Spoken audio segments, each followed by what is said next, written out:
कुंभी कासारी साखर कारखान्याची 64वी वार्षिक सभा कारखाना स्थळावर आयोजित करण्यात आली होती। कारखान्याचे अध्यक्ष आमदार चंद्रदीप नरके या सभेच्या अध्यक्षस्थानी होते। यावेळी बोलताना आमदार नरके यांनी गेली 5 वर्ष FRPमध्ये वाढ झाली, मात्र MSPमध्ये वाढ झाली नसल्याचं सांगितलं।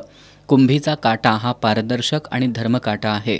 शासनानं तोटे माफ करावेत, तेव्हाच GST आणि कर देऊ अशी भूमिका त्यांनी स्पष्ट केली।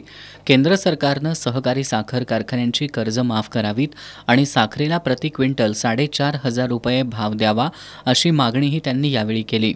यावेळी बाजीराव पाटील यांनी STP प्रकल्प पूर्ण क्षमतेनं कार्यान्वित नसल्याची सूचना केली, तर अमर पाटील यांनी कारखाना आर्थिकदृष्ट्या सक्षम होणार का असा प्रश्न केला।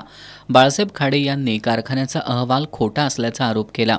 मागील ताळेबंदावर आक्षेप होता, तो प्रोसिडिंगला का घेतला नाही? पुनर्मूल्यांकन 470 कोटींचं असताना 345 कोटीची नोंद केली आहे, मग 125 कोटी कुठं आहेत असा सवाल त्यांनी उपस्थित केला। यावर खुलासा करताना आमदार नरके यांनी 44 कोटी मालतारण कर्ज आणि 224 कोटी मध्यम मुदतीचं कर्ज असून गेल्या 10 वर्षात FRP देताना 250 कोटींचं कर्ज झाल्याचं सांगितलं। याला केंद्र सरकारचं चुकीचं धोरण जबाबदार असल्याचा आरोपही त्यांनी केला।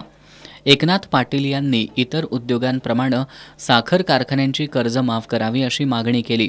BR पाटील यांनी मेडिकल आणि इंजिनिअरिंग कॉलेज सुरू करावं अशी मागणी केली। MT शेलार, भीमराव नाळे, बाजीराव देवाळकर, पुंडलिक पाटील, विष्णू राऊत, धनाजी पाटील, राजू सूर्यवंशी, विष्णू पाटील यांनी कृषी कर्ज माफ करण्याची आणि जैवतंत्रज्ञान कार्यशाळा घेण्याची मागणी केली।